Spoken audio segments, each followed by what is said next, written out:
ये पवित्र पावन कथा आप और हम श्रवण करने के लिए यहाँ पर विराजमान है।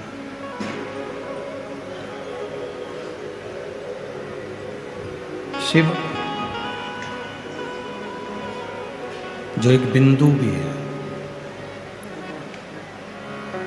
शिव जो एक सागर भी है, शिव जो एक कण कण में निवास करने वाले संपूर्ण जगत में श्वासों में रमण करने वाले हैं, ऐसे भगवान शंकर की जो कथा आप और हम श्रवण करने के लिए बैठे हैं, ये कोई साधारण सी कथा नहीं।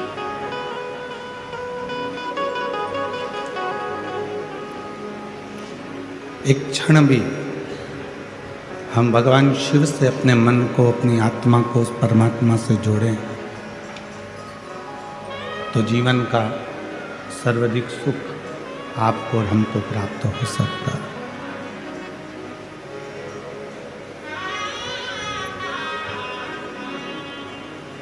मंदिर जाते हो, शिवालय जाते हो, शंकर जी की आराधना करते हो, पूजन करते हो, एक लोटा जल समर्पित करते हो।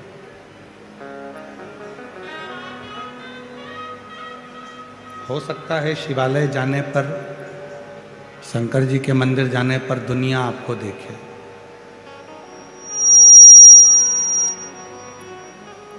हो सकता है शिवालय जाने पर आपकी पूजन की थाली को भी लोग देखें,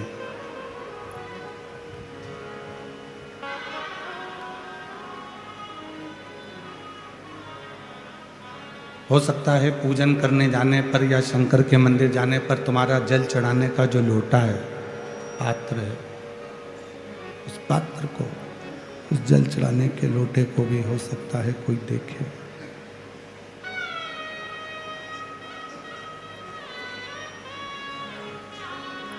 हो सकता है, पर मेरे शंकर भगवान देवाधिदेव महादेव शिव, त्रिकालदर्शी, कैलाशी, अविनाशी भगवान देवाधिदेव महादेव, भगवान शंकर ना तुम्हारी पूजन की थाली देखते हैं,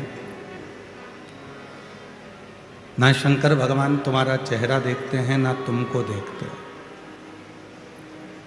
ना तुम्हारा वस्त्र देखते हैं, ना तुम्हारा आभूषण देखते हैं।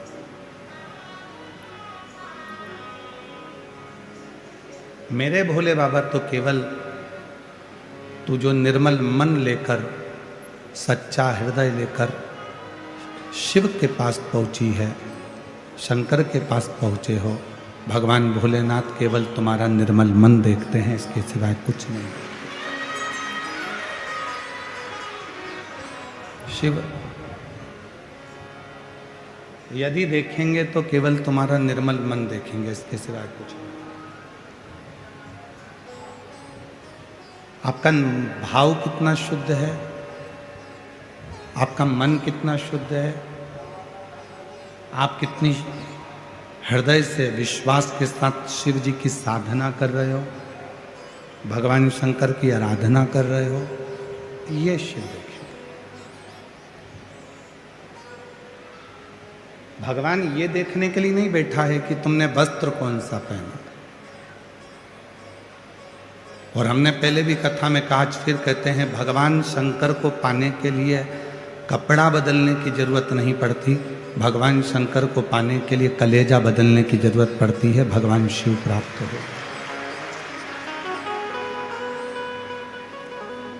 कपड़े से कभी भगवान प्रसन्न नहीं होंगे। कितना भी कपड़ा बदल लो, कितना भी वस्त्र बदल लो, उससे भगवान प्रसन्न नहीं हो सकते।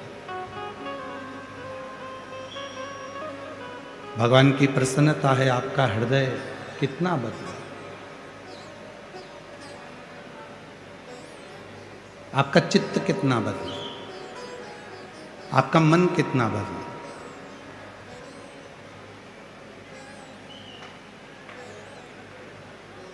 शीतल शीतल जल हम शिव जी को समर्पित करते हैं।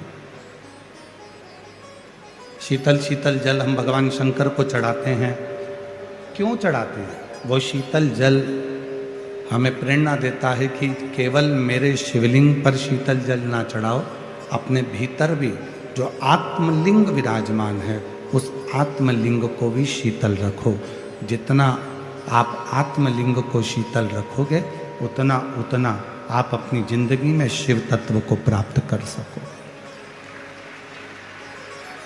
हम अपनी आत्मा को, अपने चित्त को, अपने मन को शीतल नहीं रख पाते।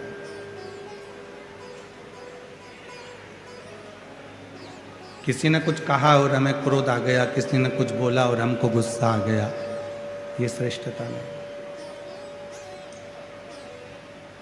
समय का परिवर्तन इतना भारी हो जाता है कि कभी कभी जो हमारा हृदय का टुकड़ा होता है, हमारे दिल की जान होता है, उसके शब्द भी हमें बुरे लगने लगते हैं कभी कभी।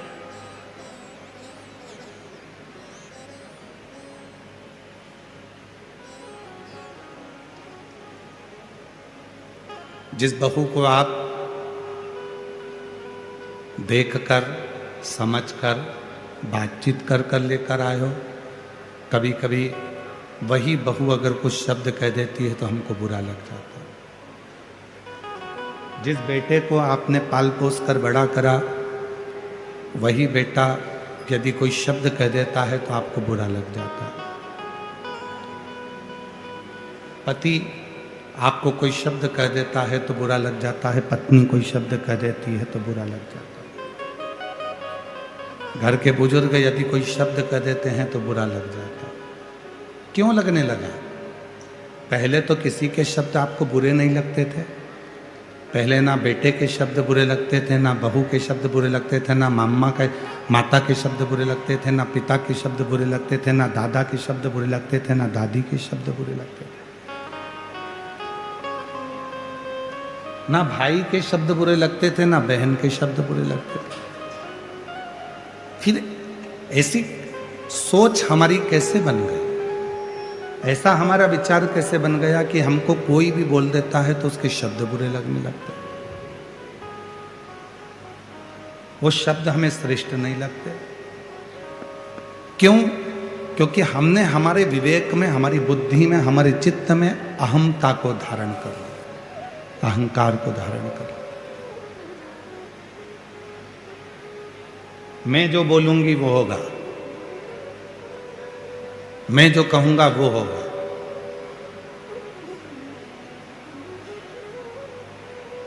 और हमने पहले भी कथा में कहा, दादाजी कहते हैं कि मैं किसी की नहीं सुनूंगा, दादी कहती है मैं किसी की नहीं सुनूंगी, सास कहती है मैं किसी की नहीं सुनूंगी, पति कहता है मैं नहीं सुनूंगा किसी के, पत्नी कहती है मैं किसी की नहीं सुनूंगी, बहू कहती है मैं किसी की नहीं सुनूंगी, बेटा कहता है मैं किसी की नहीं सुनूंगा। तो सुनेगा कौन? सीओर वाला महाराज। जब तुम नहीं सुन रहे हो, एक दूसरे की बात को मानने को तैयार नहीं हो, एक दूसरे को समझने को तैयार नहीं हो, तो फिर समझेगा कौन? कौन सुनेगा? और दुनिया का सबसे कठिन काम है सुनना।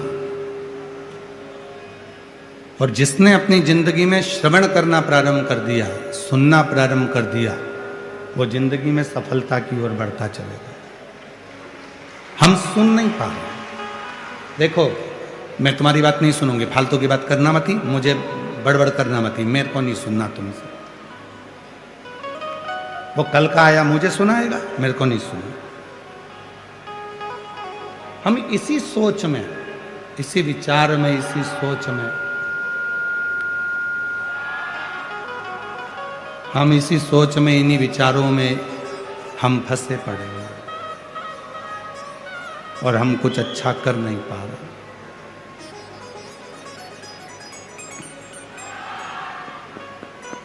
आप अच्छी सोच रखो, अच्छे विचार रखो। मेरा भोले बाबा ना तुम्हारे पूजन की थाली देखता है, ना तुम्हारे पूजन के वस्त्र देखता है। मेरा भोले बाबा केवल तुम्हारा निर्मल मन देखता है, केवल, और कुछ भी नहीं। शिव अच्छी सोच देख रहा है, शिव अच्छा विचार देख रहा है,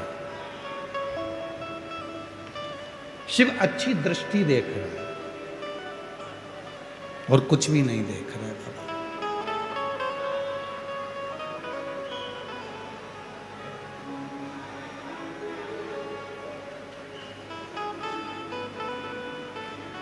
पात्र गंदा होगा ना चल जाएगा, पात्र यदि गंदा है तो चलेगा, पर मन गंदा नहीं होना चाहिए। कपड़ा गंदा होगा चलेगा, पर मन गंदा नहीं होना चाहिए। थोड़ा शरीर गंदा होगा चलेगा, पर हृदय गंदा नहीं होना चाहिए। आज प्रदोष है, बहुत किस्मत वाले हो आप सब, जो कथा की छठे दिन शिवरात्रि भी मन रही है और प्रदोष का दिन भी है और शिव की कृपा भी, भाग्यशाली है। प्रदोष का मतलब ही है कि अपने भीतर के जितने दोष हैं उनको समाप्त कर दो। कोई कहता है गुरुजी प्रदोष के दिन हम फलाहार करें, एक टाइम भोजन करें कि दोनों टाइम फलाहार करें। शिव महापुराण की कथा तो ये कहती है कि तुम्हारा शरीर जितना बने, शरीर से जितनी साधना बन जाए उतनी साधना करो, शरीर से जितना व्रत बन जाए उतना व्रत करो। बाबा भोलेनाथ ये नहीं कर रहे हैं कि तुम बहुत भूखे रहो। बाबा भोलेनाथ जी तो कहते हैं कि अपनी आत्मा को कष्ट मत देना। आत्मा में परमात्मा विराजमान है, इसलिए जितना बन सके, अगर उपास रहना है, फलाहार कर रहना है तो फलाहार कर रह लो, और एक समय भोजन करना है तो शाम को जब प्रदोष काल की आरती पूजन आप कर लो, और पूजन करने के बाद जब रात्रि का समय हो प्रदोष काल के बाद में, तब आप भले भोजन करो, फिर सुबह फलाहार करो।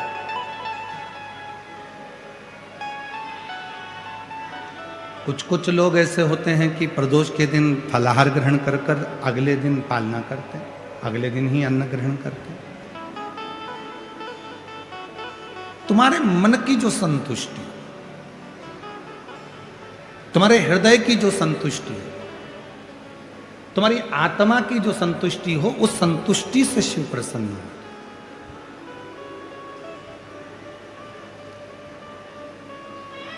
और नहीं तो शिव महापुराण में कई लोग पूछते हैं, हम कई जगह पर कथा करने जाते हैं तो वहाँ पूछते हैं साहब जजमान को गुरुजी कथा सुनना है तो क्या व्रत करना पड़ेगा? हम कह देते हैं उसकी मर्जी, करे तो ठीक, ना करे तो ठीक। शिव जी को एक लोटा जल चढ़ाओ, कथा के पंडाल में आओ, कथा सुनो और अपने जीवन को सार्थक बनाओ।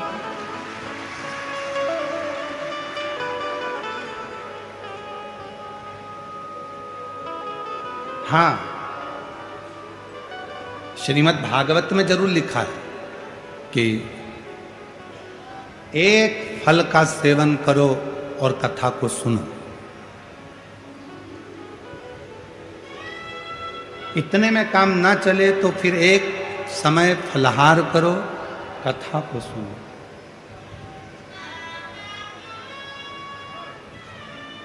एक समय फलाहार करो और कथा को सुनो।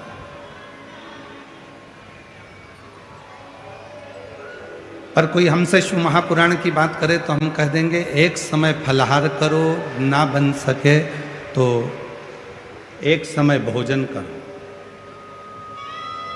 और इतने में भी काम ना चले तो दोनों समय भोजन करो, पर शिव महापुराण की कथा जरूर सुनो। और इतने में भी काम नहीं चले, दोनों समय भोजन में भी काम नहीं चले तो टिफिन लेके कथा में चलो, पर कथा सुनो, कथा नहीं छोड़ना।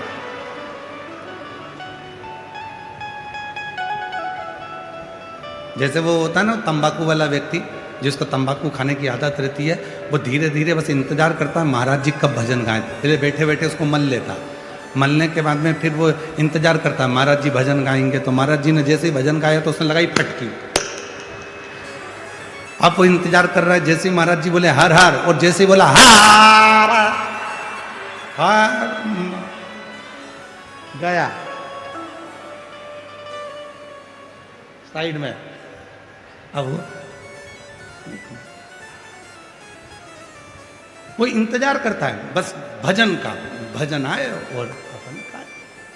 तो शिव महापुराण की कथा कर रही है, मेरे भगवान देवाधिदेव महादेव का चरित्र कह रहा है। अब हम आपसे कह दें कि भूखे रहना, कथा सुनना, अब भूखे रहकर तुम कथा सुन लो, तुम्हारा बीपी शुगर ऊंचा नीचा हो गया, तुम हॉस्पिटल में पड़े, महाराज जी कथा के किसको सुनाए?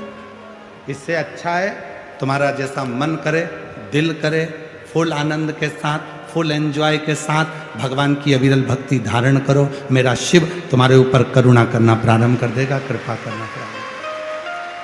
दिखावा कर कर भगवान को कभी नहीं पाया जा सकता। शिव को दिखावे से कभी प्राप्त नहीं कर सकते।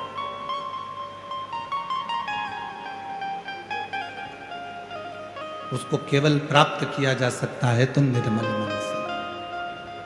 आप कैसे हो, क्या दे रहे हो, कितना दे रहे हो, वो भी शिव नहीं देखते। मैं शंकर भगवान को 1000 लीटर दूध से स्नान कराऊंगी, भगवान ने तो नहीं कहा कि तू करा।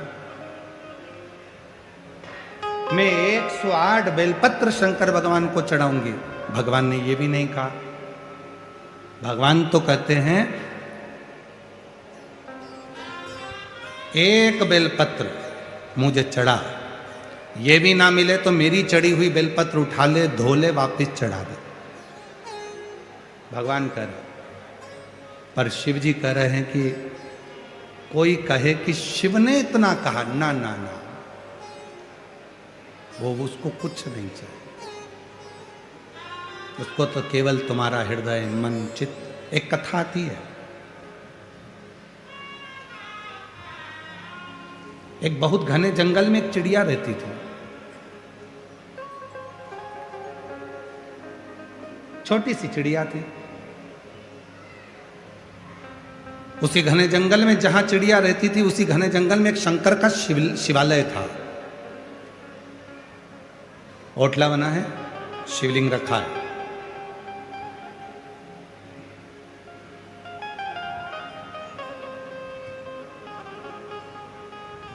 एक शिव भक्त आते हैं, शिव जी को स्नान कराते हैं, पूजन करते हैं, चले जाते हैं।